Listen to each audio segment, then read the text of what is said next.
दोस्तों। बाबरी मस्जिद जिसके लिए हिंदुस्तान जल गया ना आप वहाँ कोई मुसलमान नमाज नहीं पढ़ने जाता था, लेकिन एक उनकी शांति एक मस्जिद थी जिसके लिए पूरे देश में दंगा हो गया। आप तो ऐसी बात कर रहे हैं कि दीवार को गिरा दिया गया, कोई मस्जिद नहीं थी, कोई। अच्छा चलिए नरेश अग्रवाल जी, सवाल का जवाब दे दीजिए। आप ही के मुख्यमंत्री इस सवाल का जवाब दे दीजिए। आप ही के मुख्यमंत्री विधानसभा में कहते हैं कि पिछले एक साल में 27 दंगे उत्तर प्रदेश में हुए।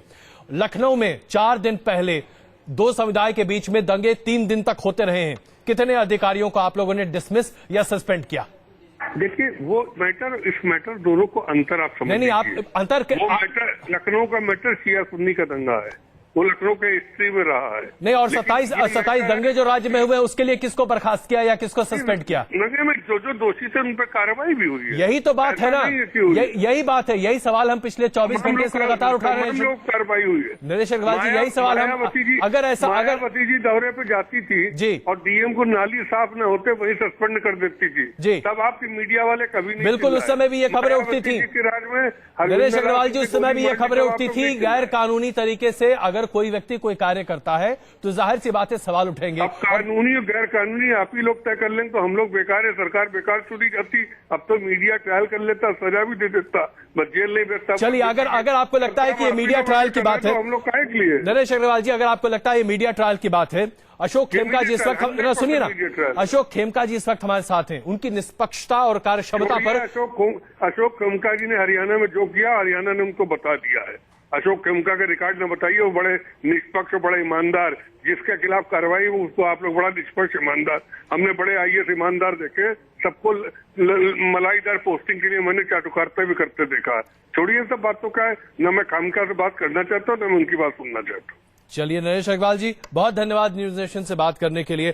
जाहिर सी बात है पूरा का पूरा उत्तर प्रदेश प्रशासन और अगर देखा जाए तो समाजवादी पार्टी एक तरह से अपने नेता के स्टैंड पर साफ स्पष्ट खड़ी होती हुई दिखाई दे रही है। खेमका साहब, ऐसा लगा कि नरेश अग्रवाल जी तो आपसे बात करने को तैयार नहीं थे, लेकिन हम आपसे जानना चाहते हैं, जरा बताइए आखिरकार हो क्या रहा है हमारे देश में? क्या इसी तरीके से राजनीतिक दल पूरे के पूरे प्रशासनिक अधिकारियों का गला दबा देना चाहते हैं?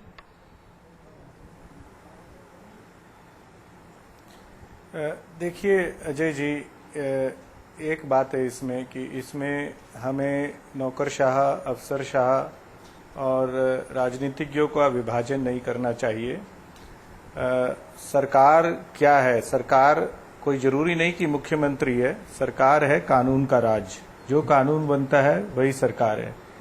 या मौके पर सरकार जो है वो एसडीएम, डीएम कोई भी हो सकता है। सरकार जिसको जो दायित्व सौंपा गया है कानून के तहत वो सरकार है जी।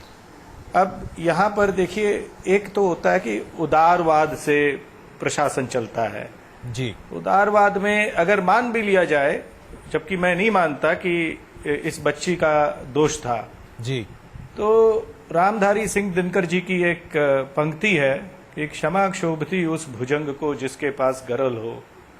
तो मान लिया कि नरेश जी के पास और माननीय मुख्यमंत्री उत्तर प्रदेश जी के पास गरल है, तो क्षमा उन्हें क्षोभती है। अगर वो झुकेंगे तो और आगे बढ़ेंगे।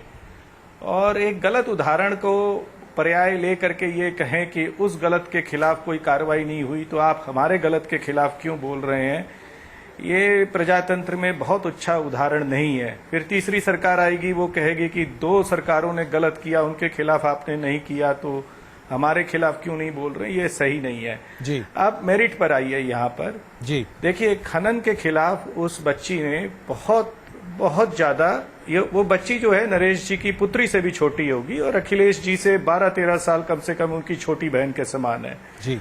तो उसको आदर से लेना चाहिए। इस प्रकार से जैसे नरेश जी अपनी पुत्री के संग ऐसा व्यवहार नहीं करेंगे और ना ही माननीय मुख्यमंत्री अपनी छोटी बहन अगर उनकी होती तो ऐसा व्यवहार नहीं करते।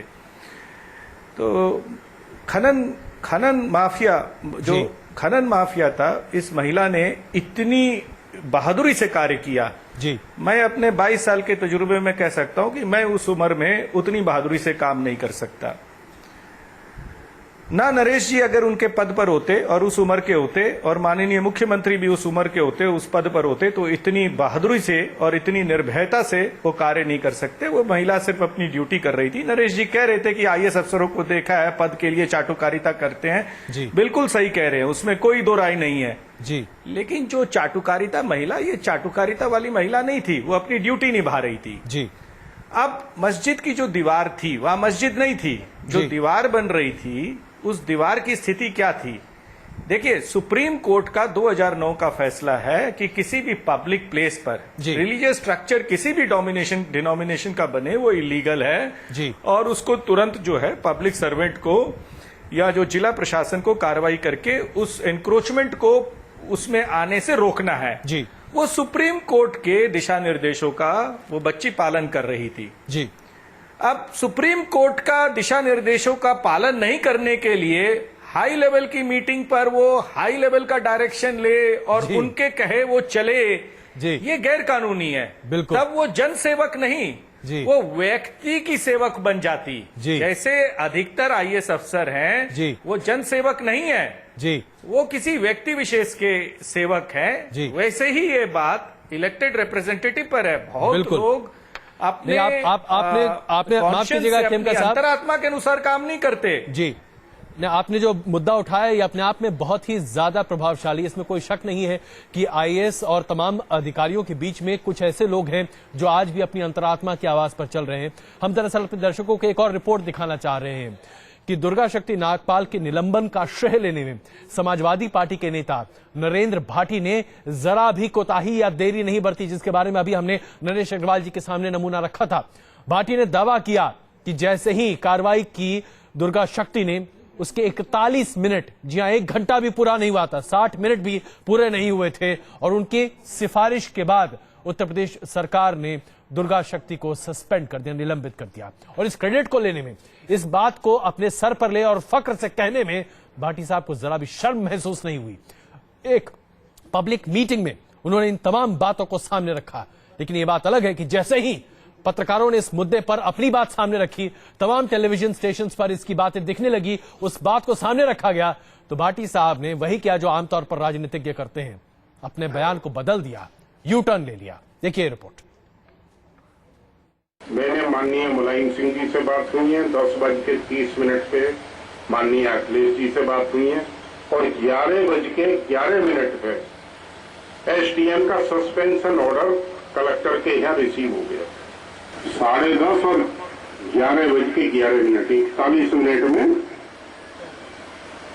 सस्पेंशन का ऑर्डर छपके लखनऊ से निर्णय होके छपके यहाँ तामील हो गया कलेक्टर के यहाँ। उसको पता चल गई 11:11 पे कि तू सस्पेंड हो चुका। मैं कभी मैं शब्द का इस्तेमाल नहीं करता हूँ, ना मैंने वहां पे किया है।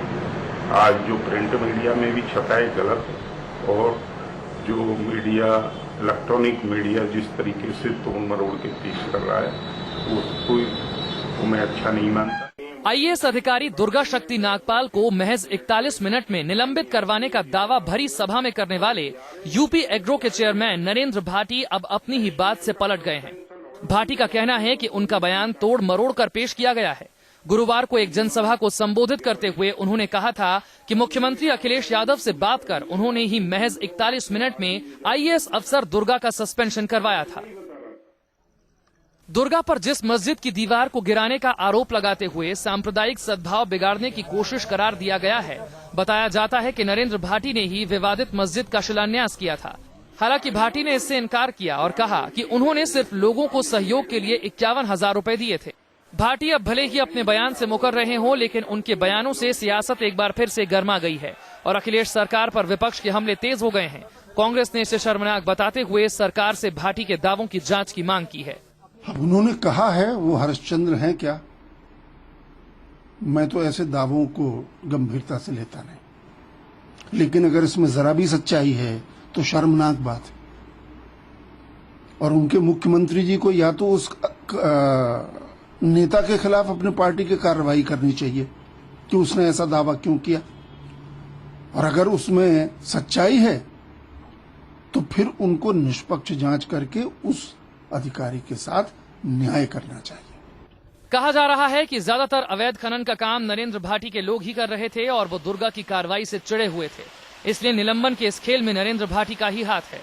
वरिष्ठ वकील प्रशांत भूषण ने भी यूपी की सरकार को माफियाओं की सरकार बता डाला है। जो सरकार यूपी में काबिज है और उसके जो विधायक वगैरह हैं, मंत्री वगैरह, ये अपने आप को एक क्रिमिनल माफिया के गैंग का हिस्सा सोचते हैं और इनको लगता है कि भाई ये गैंग जो है, जो हमारा माफिया गैंग है, ये इस पूरे